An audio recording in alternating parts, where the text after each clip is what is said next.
아브라함 때에 첫 흉년이 들었더니 그 땅에 또 흉년이 들매 이삭이 그랄로 가서 블레셋 왕 아비멜렉에게 이르렀더니 여호와께서 이삭에게 나타나 이르시되 애굽으로 내려가지 말고 내가 네게 지시하는 땅에 거주하라. 이 땅에 거류하면 내가 너와 함께 있어 네게 복을 주고 내가 이 모든 땅을 너와 네 자손에게 주리라. 내가 네 아버지 아브라함에게 맹세한 것을 이루어 네 자손을 하늘의 별과 같이 번성하게 하며 이 모든 땅을 네 자손에게 주리니 네 자손으로 말미암아 천하 만민이 복을 받으리라. 이는 아브라함이 내 말을 순종하고 내 명령과 내 계명과 내 율례와 내 법도를 지켰음이라 하시니라. 이삭이 그랄에 거주하였더니 그곳 사람들이 그의 아내에 대하여 물으매 그가 말하기를 그는 내 누이라 하였으니 리브가는 보기에 아리따움으로 그곳 백성이 리브가로 말미암아 자기를 죽일까 하여 그는 내 아내라 하기를 두려워함이었더라. 이삭이 거기 오래 거주하였더니 이삭이 그 아내 리브가를 껴안은 것을 블레셋 왕 아비멜렉이 창으로 내다본지라.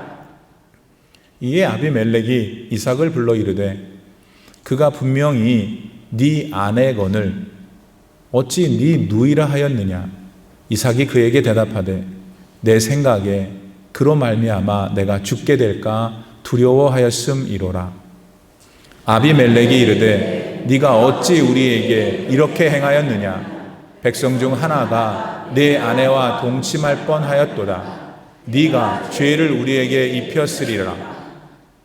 아비멜렉이 이에 모든 백성에게 명하여 이르되 이 사람이나 그의 아내를 범하는 자는 죽이리라 하였더라. 이삭이 그 땅에서 농사하여 그 해에 100배나 얻었고 여호와께서 복을 주심으로. 아멘. 하나님의 말씀입니다. 할렐루야. 네. 여러분, 성경에 나오는 이삭이라는 사람에 대해서 잘 아시죠? 여러분, 이삭 하면은 제일 먼저 뭐가 떠오르시나요? 아마도 이삭이 아브라함의 아들인 게 제일 먼저 떠오르실 것 같아요. 그리고 또 뭐가 기억나시나요? 저는 아버지 아브라함을 따라서 모리아 산에 가가지고 번제단에 누웠던 이삭이 생각납니다. 당시 하나님께서는 아브라함의 믿음을 시험하고자 100살에 낳았던 아들 이삭을 번제로 바치라고 하셨죠. 그랬더니 아브라함은 이삭을 번제물로 진짜 바치려고 했어요. 번제단 위에 묶인 채 누워있던 자기 아들 이삭을 칼로 진짜로 죽이려고 했거든요. 참 모든 것의 실제 주인이신 하나님을 아브라함이 보여준 온전한 믿음의 현장이 그곳이었습니다. 아브라함이 그렇게 하나님을 향한 믿음을 보였을 때 하나님은 이렇게 반응하셨죠. 창세기 22장 12절 말씀을 대신 읽어드립니다. 사자가 이르되 그 아이한테 네 손을 대지 말라. 그에게 아무 일도 하지 말라. 네가 네 아들 네 독자라도 나한테 아끼지 아니하였으니 내가 이제야 네가 하나님을 경외하는 줄을 아노라. 사랑하는 여러분, 하나님이 우리를 보실 때에 제일 관심이 가고 중요하게 여기는 것은 하나님을 향한 우리의 믿음이에요. 평소에 하나님은 우리가 당신을 잊지 않고 늘 삶의 제일 우선으로 삼고 있는지 그거를 확인하세요. 그렇다면 지금 여러분의 믿음은 어떠십니까? 여러분의 믿음이 하나님이 인정하시는 믿음이기를 축복합니다. 그리하여 이 세상에서 땅에 기름진 복을 누리고 장차 하나님 나라에 가셔서 영생의 복도 누리시기를 간절히 바랍니다. 자, 하나님께 번제물로 죽을 뻔했던 이삭. 여러분, 그 이삭은 그 사건 이후에는 어떻게 됐죠? 믿음의 조상이라고 불리는 아브라함의 아들이었던 이삭이었죠. 그런 이삭의 삶에는 실제로 어떤 일들이 있었는지 대단히 궁금해집니다. 그리고 아브라함의 뒤를 잇게 한 그 이삭에 대해서 우리 하나님께서는 어떤 관여를 하셨는지도 많이 알고 싶어요. 그런데 오늘 본문은 그 궁금함을 풀어줄 적절한 내용을 담고 있습니다. 따라서 이 말씀을 통해서 우리가 사랑하며 경외하는 하나님 아버지에 대해서 더 배우고 우리의 믿음이 더욱 성숙해지기를 간절히 소원합니다. 이삭은 아버지 아브라함이 175세에 죽은 다음 부엘라 헤로이라는 곳에서 살았어요. 그 근처에서. 그러니까 아브라함이 이삭을 100살에 낳았으니까 현재 이삭의 나이는 약 75살 정도 되었습니다. 혹시 이 중에 75살 계십니까? 이삭하고 동기십니다. 부엘라 헤로이라는 곳에 살았다고 하니까 가나안 땅 맨 남쪽에 있는 네게부 사막 어딘가에 살았던 거구나 우리가 추측합니다. 우리 교회 성지 순례팀이 작년에 그곳을 차로 지나간 일이 있었거든요. 가도 끝없는 메마른 광야가 전부이더라고요. 근데 본문에 보니까 그런 곳에 그만 흉년까지 들었어요. 가뜩이나 물이 귀한 지역에 살고 있던 이삭한테 가뭄은 더 이상 그 사람이 뭘 어떻게 해볼 수 없는 가장 끔찍한 상황이었죠. 더군다나 아버지 아브라함이 그에게 남겨준 많은 재산들과 식솔들은 그 어려운 상황에 대하여 가장으로서 어떤 결정을 내리도록 막 몰아붙이고 있었습니다. 그리고 끝내 그런 상황은 오늘 본문 1절 말씀에 보면 이삭을 블레셋의 땅 그랄로 가게끔 만들었어요. 근데 이 장면에서 우리가 놓치지 말아야 할 중요한 것이 하나 있는데 그거는 그렇게 절체절명의 순간에 이삭은 그 상황에 대하여 하나님께 전혀 여쭤보지 않았다는 점이에요. 믿음의 조상인 아브라함을 아버지로 두었던 이삭이었지만 그 본인의 믿음은 여전히 성장하고 성숙해야 할 상태에 있었던 거지요. 여러분, 하나님을 향한 믿음은 자동적으로 유전되거나 계승되는 게 아니란 걸 아셔야 해요.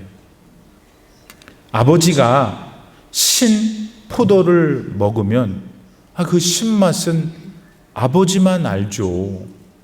아무리 아들이라도 아버지가 느끼는 그 신맛을 알 수는 없는 거잖아요. 그렇듯 부모의 믿음이 또 누구의 믿음이 하나님을 향한 내 믿음을 똑같게 만들어줄 수는 없는 것입니다.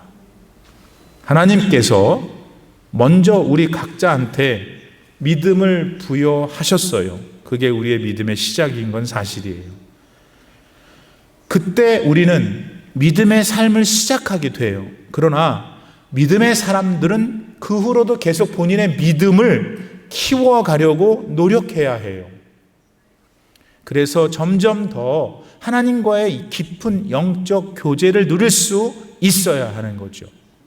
그것을 하나님은 오늘 우리들에게 원하고 계세요. 지금 여러분은 그러한 믿음의 삶을 살고 계십니까?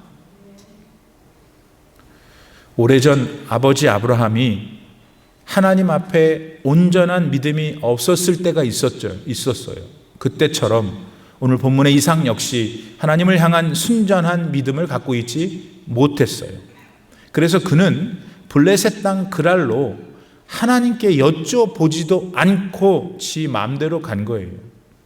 그곳은 이방인의 땅이었는데 그랬어요. 자, 그러자 우리 하나님께서는 그런 이삭에 대해 어떻게 하셨나요? 그냥 이삭을 그가 원하는 대로 내버려 두셨나요? 아니면 뭘 어떻게 하셨죠? 2절 말씀에 따르면 하나님께서는 이삭에게 나타나셔서 앞으로 어떻게 하라고 그가 갈 길을 알려주셨습니다. 사실 당시 하나님께서는 이삭한테 그렇게까지 하실 의무는 없으셨어요. 애당초 이삭이 하나님께 아무것도 여쭙지 않았었으니까요. 자기 생각, 자기 경험대로 고집스럽게 정한 이삭이었으니 하나님께서 책임지실 필요는 없는 상황이었으니 말입니다. 그런데도 하나님께서는 자존심도 버리시고 이삭을 찾으셨어요. 그리고 그가 반드시 취해야 할 생명의 길을 알려주셨죠. 여러분, 솔직히 이런 점에서 오늘 우리들의 믿음의 모습은 어떻습니까? 많은 경우 우리도 가장 어렵고 힘들 때 예수님을 찾지 않을지 몰라요. 그 대신 내 경험과 내 지식에 의지해서 매사를 결정하기가 쉽지요. 참 그렇게 우리는 하나님을 향한 믿음에 있어서 너무 유약하고 가벼울 수가 있습니다. 그러나 그런 우리를 여전히 사랑하시는 하나님께서는 체면을 다 버리시고 그래도 우리를 찾아오십니다. 그리고 우리가 다시 살아날 수 있는 길을 가르쳐 주시죠. 그러니 이 얼마나 큰 은혜입니까? 이 얼마나 감사한 일인가요? 그러므로 이 시간 우리 모두는 우리 하나님을 찬양해야 합니다. 그리고 그런 하나님의 마음을 아프게 하는 일을 이제는 줄여가는 우리들이 되어야 합니다. 2절 말씀에 다시 보면 이삭에게 나타나신 하나님께서는 이삭한테 너 애굽으로는 가지 마라 하셨어요. 애굽은 성경 전체로 볼 때에 마귀가 득세하는 이 세상을 가리키잖아요, 여러분. 그런데 그것을 아는지 모르는지 당시 이삭은 가뭄을 경험하면서 마음속에서 이렇게 저울질을 한 것 같아요. 식량이 풍부한 애굽으로 가야지 우리가 살아남을 수 있는 것 아닌가? 그러니까 지금 이곳보다는 그래도 좀 먹을 것이 있는 저 블레셋 땅 그랄로 먼저 가자. 그리고 거기서 더 잘 준비를 해가지고 애굽으로 내려가지 뭐. 아버지 아브라함의 하나님께서 당신이 지시할 땅으로 가라고는 하셨지만 그래도 당장 우리 목구멍이 포도청이니 어쩔 수 없잖아 했던 거죠.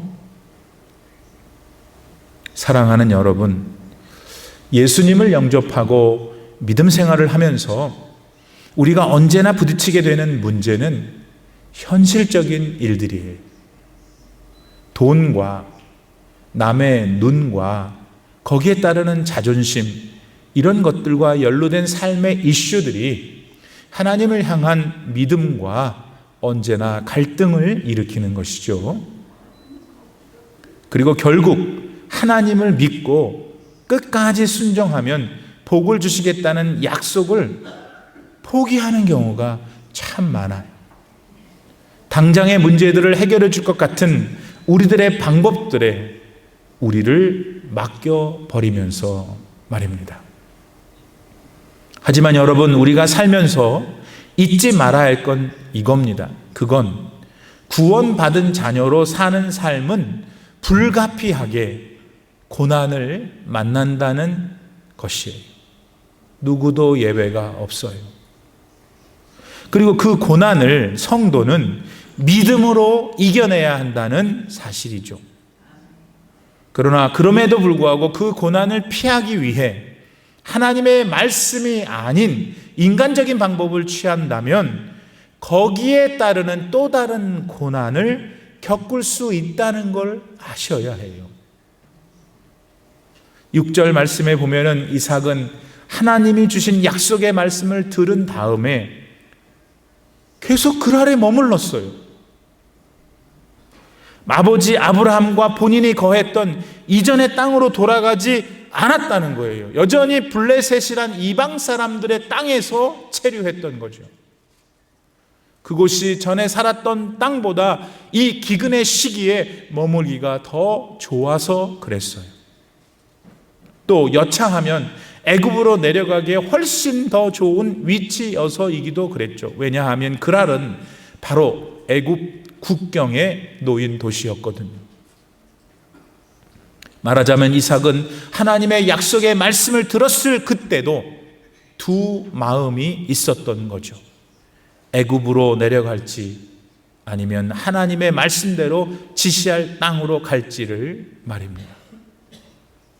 여러분, 하나님을 믿으면서도 우리는 세상으로 발을 댈 준비를 종종 하는 것 같아요. 그러면서 교회와 믿음의 삶에 더 깊이 들어가는 걸 꺼려하기도 하죠. 예배는 드리지만은 하나님 죄송합니다. 여기까지만 할게요. 할 수 있다는 거죠. 그러나 여러분, 하나님께서는 이렇게 이것도 저것도 아닌 신앙을 아주 싫어하세요. 차든지 덥든지 해야지 미지근한 걸 아주 참지 못하세요. 요한계시록에 나오는 라오디게아 교회가 꼭 그랬잖아요. 목초지가 많았고 상업이 발달해서 은행이 많았던 라오디게아 지역, 그리고 특별한 안약인 프리기안이라는 것이 나와서 의술이 발달했고 의사가 많았던, 그래서 라오디게아 교회는 의사가 많았어요. 엄청 부자 교회였죠. 그래서 그랬는지 늘 여기가 좋사오니 하며 믿음에 대한 성장과 성숙에 대한 노력이 전혀 없었던 교회 라오디게아. 우리 하나님께서는 그 교회를 향하여 이렇게 호통을 치셨습니다. 요한계시록 3장 15절로 16절 말씀을 읽어드리죠. 내가 너의 행위를 아노니 네가 차지도 아니하고 뜨겁지도 아니하는구나. 네가 차든지 뜨겁든지 하기를 원하노라. 네가 이같이 미지근하여 뜨겁지도 차지도 아니하니 내 입에서 너를 토하여 버리리라. 여러분, 이렇게 하나님의 약속도 붙드는 것 같다가 세상으로도 가는 사람들이 잘 사는 것 같지요. 그런데 성경에 보면 결국 그게 그렇게 되지를 않아요. 그런 삶을 사는 사람들에게는 기적이 잘 일어나지 않거든요. 기적을 주시는 분은 하나님이신데 그분과의 신실하고 친밀한 교제가 없는데 기적 같은 일들이 일어난다면 그게 더 말이 안 되는 일이 아니겠어요? 오히려 이런 어정쩡한 사람들에게는 이런 것들이 자기도 모르는 사이에 가득해지죠. 그게 뭔데요? 그것들이란 우선 두려움이에요. 그리고 그 두려움이 결국 몰고 가 내리게 하는 곳이 거짓된 삶이죠. 하나님의 약속의 말씀과 권면에도 결국 이삭이 택한 건 이방인의 땅 블레셋의 그랄이었죠.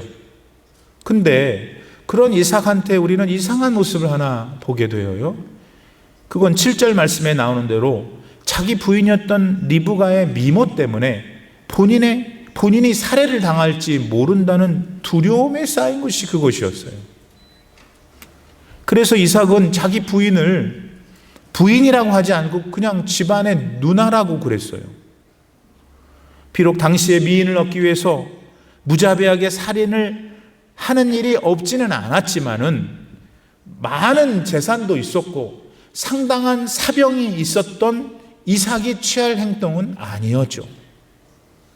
이삭의 마음 한가운데 살아계신 하나님이 희미하니까 그렇게 세상 권세에 지고 있었던 거예요. 자기도 모르게 세상을 무서워하고 벌벌 떨면서 말입니다. 여러분, 세상과 하나님의 약속 중에 결국 세상을 택하는 사람들은 당장에는 잘한 것 같이 느낄 수 있어요. 문제가 되었던 일들이 술술 풀리는 경험을 할 수가 있어서 그렇죠. 그러나 그런 와중에 이상하게도 자기 삶이 잘 풀려가는데도 지 마음에는 기쁨과 평안이 쉽게 회복되지를 않는 거예요.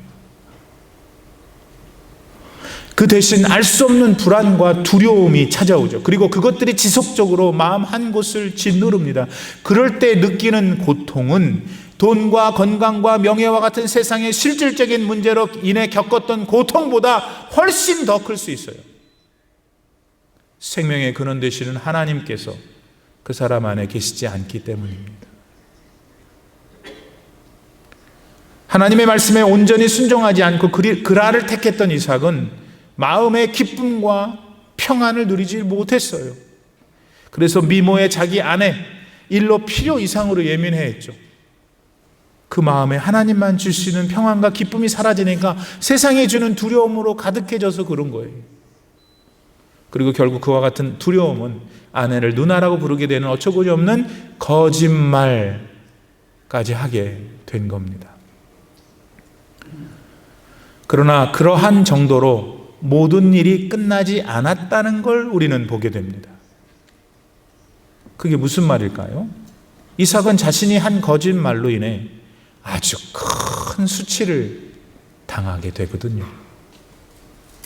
8절과 9절 말씀에 보면 블레셋의 수도 그랄의 왕 아비멜렉이 이삭과 리브가가 이 부부만 할 수 있는 애정 행위를 하는 것을 우연히 보게 되거든요. 아니, 지 누나라고 한 여자한테 어떻게 부인한테는 할 일을 하지? 그러면서 아비멜렉이 이삭을 불러요.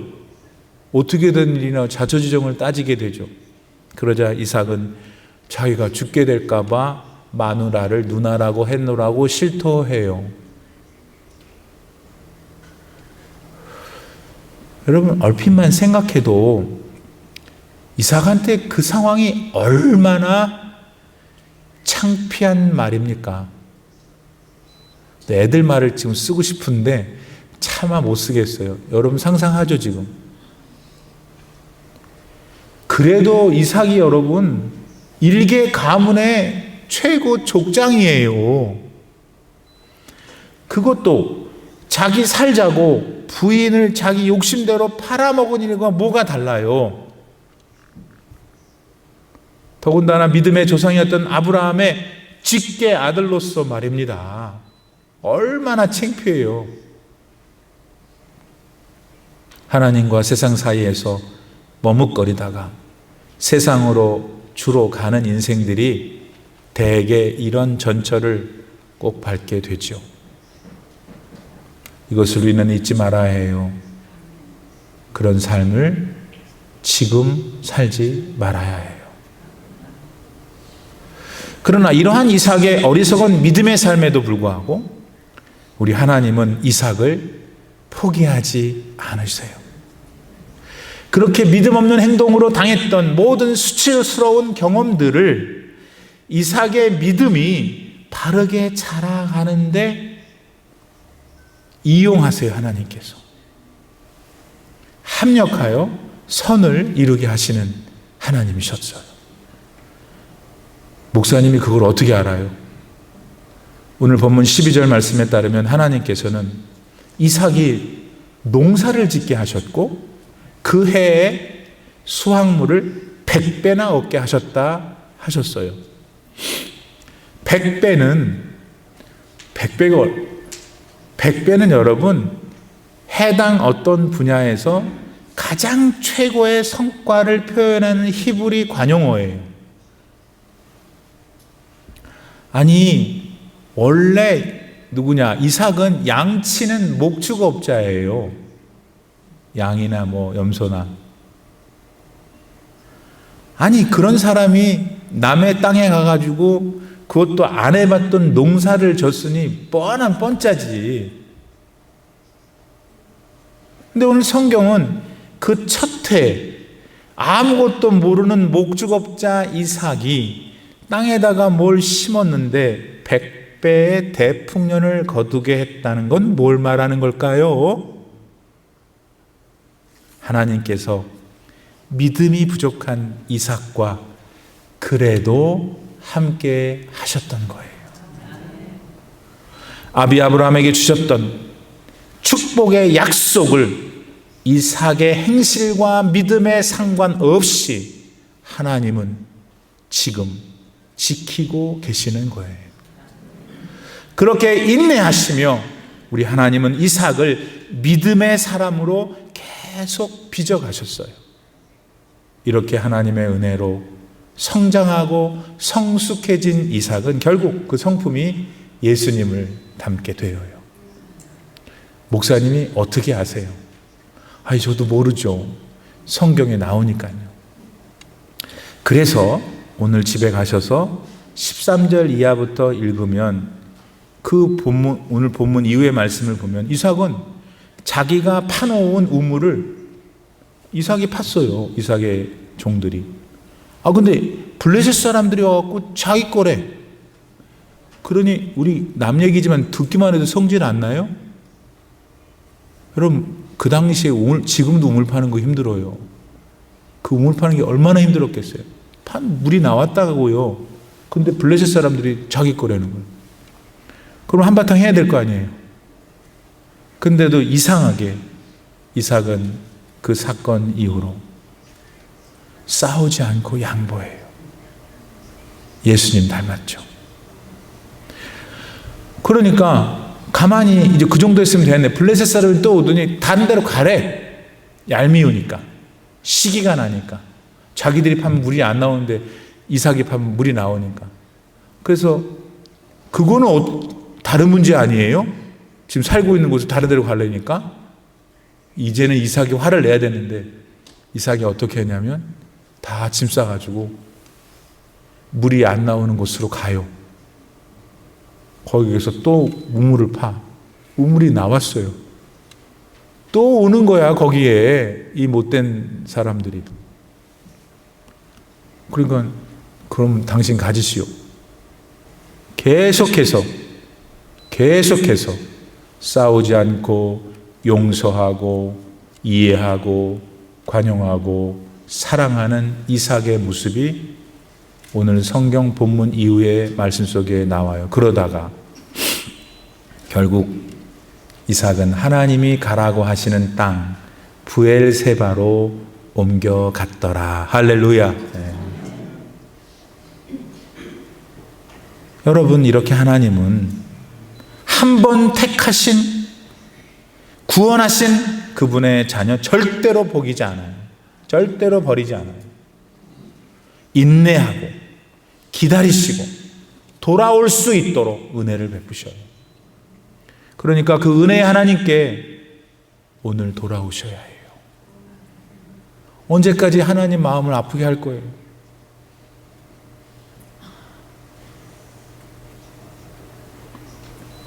세상과 하나님 사이를 이제 그만 저울질 하시고 생명의 근원 되시는 하나님께 지금 돌아오셔야 해요. 그래서 지금 받을 수 있고 또 앞으로 여러분의 생애 전체 동안 누릴 수 있는 이 땅에서의 행복과 기쁨도 지금 누리시라고요. 여러분, 하나님께서는 아브라함의 아들 이삭을 통해서 당신이 아브라함한테 약속하신 축복을 이어받게 하셨어요. 그리고 그 후에 수많은 세월이 지났지만 그 이삭의 가문에서 예수님이 나오게 하셨어요. 이 이삭의 가문에서 예수님이 나오게 하신 거예요. 그래서 예수님이 나오셨다는 것은 예수님을 통해서 오래전에 아브라함한테 하나님께서 너를 축복하고 구원하실 거야, 너의 자손이 영원토록 축복받게 하시겠다는 약속을 그리스도를 통해서 지키셨어요. 그 증거가 그리스도를 통해 저와 여러분에게 아브라함의 축복이 이어지게 하심으로써 그렇게 하신 거잖아요. 이 구원의 하나님, 여러분 마음에 진짜 있어요? 이 구원의 예수님을 여러분 진짜 믿는 거예요? 오늘 그래서 여기 오신 거죠? 그러니까 이 하나님께 오늘 이 시간 다 드려야 돼. 조금 남겨놓지 말고 다 드려서, 이 세상 힘들고 어렵잖아요. 하나님이 주시는 하늘의 평안, 두려움이 없어지는, 돈이 좀 없고 병이 들고 나이가 들었어도 괜찮아. 하나님이 주시는 평안이 있으면 이길 수 있는데, 그게 없는 상황에서 건강하려고 하고 돈 벌려고 하고, 그래, 돈 건강해지고 돈 벌어도 안 없어져, 이 두려움이. 왜냐하면 그건 하나님만 주실 수 있기 때문에. 그 평안, 진짜 복, 그것을 성도님들이 다 누리실 수 있기를 진심으로 축원합니다. 기도합시다. 자비로우신 하나님 아버지, 우리는 아브라함의 아들인 이삭의 일대기를 보며 하나님에 대하여 또 생각하게 되었습니다. 내가 신앙하고 믿고 있는 하나님, 내 믿음이 무엇인가 돌아보았습니다. 하나님 아버지, 나를 위해서 이 세상에까지 오셔서 직접 십자가에 달려 죽으심으로 나를 사랑하신 것을 보여주셨고, 지금도 그 영으로 내 안에 계셔서 내 믿음을 돌보시며, 향후 내가 이 땅에서 호흡이 끊어지면 영원한 하나님의 나라에서 영생하도록 하시는 영원한 축복을 주시는 하나님께 돌아갈 수 있고, 그분 안에서 참 자유와 기쁨을 다시 누릴 수 있는 온 성도님들이 다 되게 도와주시옵소서. 예수님의 이름으로 기도드립니다.